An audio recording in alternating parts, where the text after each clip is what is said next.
கணேசமூர்த்தி என் பேர். அதாவது இப்போ இந்து மதத்தில் வந்து பல விஷயங்கள் இருக்குது.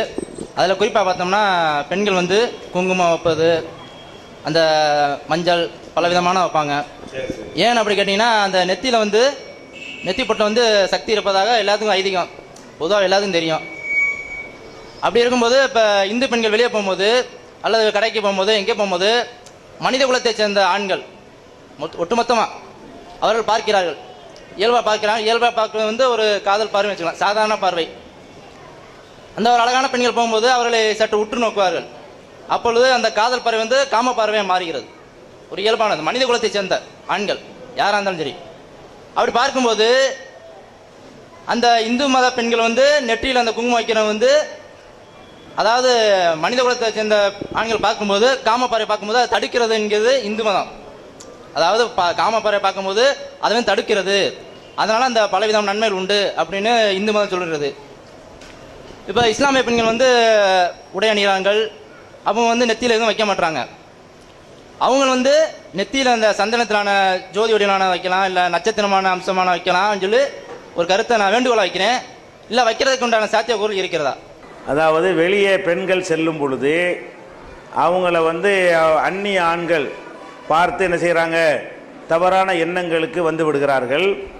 அதை தடுப்பதற்காக நெத்தியில் பெண்கள் என்ன செய்கிறாங்க, அந்த பொட்டு வைத்து கொண்டார்களேயானால், திலகம் வைத்து கொண்டார்களேயானால் அவங்கள வந்து அதை என்ன செய்யுது, அந்த காமப்பார்வையிலிருந்து தடுக்கிறது. அந்த மாதிரி எங்களில் இருக்கிற மாதிரி முஸ்லீம்ல அது மாதிரி வைக்கிறது இல்லை, அதை வச்சா என்ன அப்படின்னு கேட்குறாரு. ஆனால் இந்து மதத்தில் அந்த சகோதரர் சொன்ன மாதிரிலாம் சொல்லப்படலை. அது காரணம், பொட்டு வைக்கிறதுக்கு அது ஒரு காரணமாக பின்னாடி யாரோ வேண்டாம் சொல்லியிருக்கணும். அப்படி இருந்தால் இளம்பெண்கள் தான் அந்த கன்னி பெண்கள் அவங்களெல்லாம் வைக்கணும். பொட்டுங்கிறது எதுக்குன்னு கேட்டால், சரி கணவனை ஒரு பெண்ணை இழந்துட்டாங்க, விதவையாக போயிட்டாங்க, இளம்பெண்ணு ஒரு 20 வயசு இளம்பெண்ணு, புருஷன் இறந்துட்டா வைக்கலாமா? அவங்களையும் தானே பார்ப்பாங்க, கவர்த்தனை செய்யும். அதுதான் காரணமாக இருந்தால் அந்த இளம் விதவைகளாக இருந்தாலும் வைக்கணும்னு சொல்லியிருக்கும் அந்த மதத்தில். இந்து மதத்தில் என்ன செய்கிறாங்கன்னா, கல்யாணம் பண்ணினா தான் வைக்கணும், விதவை வைக்கக்கூடாது என்று சொன்னால் இந்த காரணம் இல்லைன்னு விளங்கி போச்சு. இந்த காரணமாக இருந்தால் இளம் விதவை சொன்னோன்னு இருங்க, இளம் விதவைகள் இருக்காங்களே, இளம் விதவைகள் அழகாத்தானே இருப்பாங்க. அவங்க வந்து அழகான முறையில் இருக்கும்பொழுது அவங்களையும் யாரும் பார்த்துடக்கூடாதுன்னா அது ஒரு கவசமாக இருக்கும் என்றால் அப்படி சொல்லியிருப்பாங்க. அது மதத்தினுடைய புராண அந்த டெக்ஸ்ட் மேற்கோளோடு உங்களுக்கு அது நிரூபிக்க இயலாது. அதாவது நீங்களாக யாராவது சொல்லியிருப்பாங்களே தவிர இந்த புராணத்தில் அப்படி இருக்கிறது, இந்த காரணம் இப்படி இருக்குன்னு சொல்ல முடியாது. நம்மளவளாக கற்பனை பண்ணி சொன்ன காரணம். அதுக்கு நீங்கள் ஆதாரம் இருந்தால் என்ன செய்யணும், எந்த நூலில் எந்த இந்து மதத்தினுடைய ஆத்தண்டிக்கான புஸ்தகத்தில் அது இருக்குன்னு என்ன செய்யணும் சொல்லணும். அது ஒரு விஷயம். ரெண்டாவது வந்து இது வந்து தடுக்கும்ங்கிறது தப்பு. இது தடுக்கும்ங்கிறத பொட்டு வச்சோம்னு சொன்னால் அந்த ஆண்களுடைய பார்வையை தடுத்துரும். இப்போ சினிமா நடிகைகள்லாம் பொட்டு வச்சுக்கிட்டு தான் என்ன செய்கிறா, அந்த டான்ஸ்லாம் ஆடுறா, நல்லா பார்த்து ரசிக்கிறாங்க.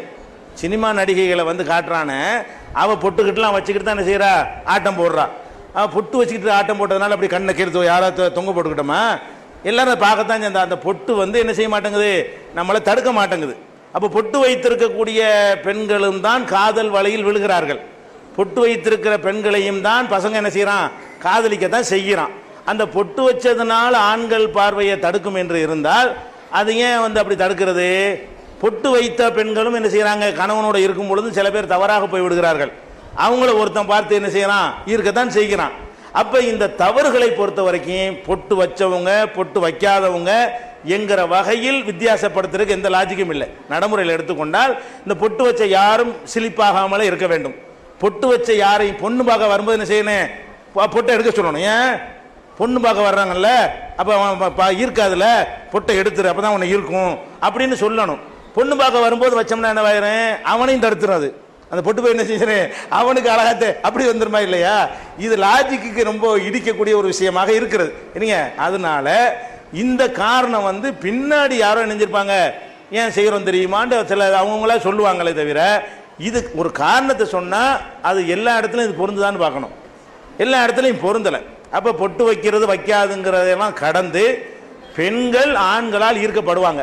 அவங்க பொட்டு வச்சாலும் சரி பொட்டு வைக்காட்டாலும் சரி. நம்ம நாட்டில் கருப்பு முடியாக இருக்குது, அது ஈர்க்கப்படுதுங்கிறோம்.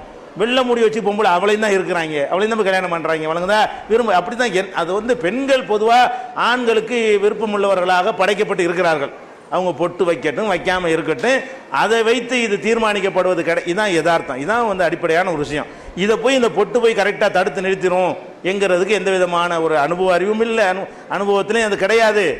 அதுக்கு அறிவியல் பூர்வமாகவும் என்ன இல்லை, அதுக்கு எந்த விதமான ஒரு நிரூபணமும் கிடையாது. இப்போ முஸ்லீம்களை பொறுத்த வரைக்கும் இப்போ நாம் ஏன் பொட்டு வைக்க, அதுக்கு தான் முக்கியமாக நம்ம சொல்ல வேண்டியது, மற்றதுக்கு நம்ம சொல்ல வேண்டியதில்லை.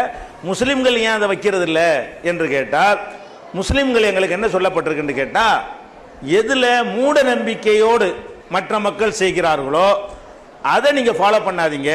இப்போ இந்துக்கள் வந்து சோறு சாப்பிட்றாங்க, நாங்களும் சோறு தான் சாப்பிட்றோம். ஏன் சோறு வந்து மூட நம்பிக்கைக்காக சாப்பிட்றது இல்லை, பசிக்கு சாப்பிட்றது, வழங்குதா? அது வந்து ஒரு உணவு. இந்துக்கள் சட்டை போடுறீங்க, நாங்களும் தான் சட்டை போடுறோம். இந்து சட்டை போட்டால் நம்ம வந்து என்ன செய்வோம், வேற ஒன்று போடுவோம் அப்படின்னு போடுறது இல்லை. மாற்றி மாற்றி பல ட்ரெஸ்ஸு போட்டாலும் இந்துக்கள் போடுற சட்டையை நாங்களும் போடுறோம், நீங்கள் போடுற பேண்ட்டை நாங்களும் போட்டுக்கிறோம், நீங்கள் போடுற மாதிரி கண்ணாடி நாங்களும் போட்டுக்கிறோம், நீங்கள் வாட்சி கட்டினா நாங்களும் தான் வாட்சி கட்டிக்கிறோம், எல்லாத்துலேயும் பின்பற்றுறோம். ஆனால் எதில் மூட நம்பிக்கை இருக்கிறதோ அதில் நீங்கள் பின்பற்றாதீங்க என்று எங்கள் மார்க்கத்தில் சொல்லுது. எந்த மதத்துக்காரங்க செய்கிற விஷயமா இருந்தாலும் அது ஒரு காரணம் இல்லாமல் ஒரு மூட நம்பிக்கை அதுக்கு பின்னாடி ஒளிஞ்சு இருந்தால் அதை ஆதரிக்கக்கூடாது. இந்த பொட்டை பொறுத்த வரைக்கும் என்ன மூட நம்பிக்கை, அது வந்து ஒரு பெண்ணுக்கு கணவன் இருக்கிறான் என்பதற்கு அதுதான் ஒரு அடையாளம். கணவன் இல்லை என்றால் அந்த பொட்டை அழிப்பாங்க, வழங்குதா? அந்த கால சினிமாக்களில் பார்த்தது, நம்ம இந்து மக்களில் குடும்பத்தில் பார்த்ததில்லை. அந்த காலத்தில் சினிமாக்கள் பார்க்கும்போது இறந்துட்டா என்ன செய்வாங்க, உட்காந்து அந்த பொட்டெல்லாம் அழிச்சு வளையெல்லாம் ஒட்டச்சு தாலியெல்லாம் அறுக்குவாங்க. அப்போ இந்த பொட்டு இந்த தாலி அறுத்தல் இதுகள்லாம் என்ன செய்கிறாங்கன்னு கேட்டால், அது கணவனுக்கு ஒரு ஆதிக்கம் செலுத்தக்கூடியதுக்கு ஒரு அடையாளமாக அதை வைத்திருக்கிறாங்க. அதில் தான் கணவனுடைய உயிரே அடங்கி இருக்கிறது.